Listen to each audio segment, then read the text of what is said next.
جەماوەری حەقخواز و خەڵکی چەوساوە و ستەم لێکراوی کوردستان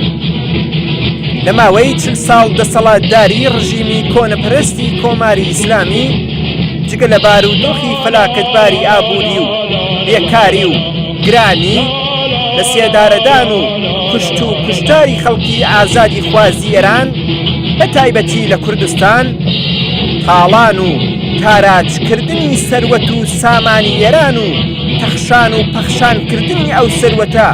بۆ پەرەپێدانی پرۆژە شەڕەنگێزیەکانی و پەرەپێدانی تیرۆریزم و هەروەها پەرەپێدانی سیستمی گەندەڵپەروەر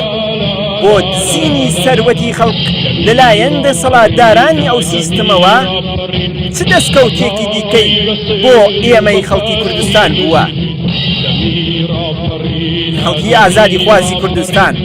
هەروە کە ئاگادارن لە ناڕەزایەتی بە 40 ساڵ دەسەڵاتی دیکتاتۆری کۆماری ئیسلامی مانگی خەزەڵوەری ئەمساڵ خەڵکی ئازادی خواز بۆ بەدەستهێنانی ئازادی و عەداڵەتی کۆمەڵایەتی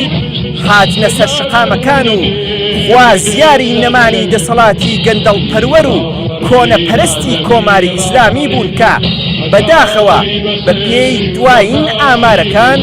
زیاتر لە 1500 کەس لە ئازادی خوازان گیانی خۆیان لە پێناو ئامانجە ئینسانیەکان فیدا کرد و بە هەزاران کەس لە زیندان و سیا چاڵەکانی ڕژیم بە گرۆگان گیراون. هەر بۆیە بە ئەرکی سەرشانی خۆمان دەزانین کە ڕۆژی پێنجشەممە 5 بەفرانبار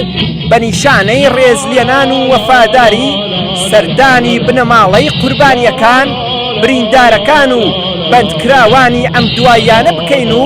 وێڕای دەربڕینی هاوخەمیمان هاوپەیوەندی نەتەوەی و خەباتگەڕی نێوانمان نیشان بدەینەوە.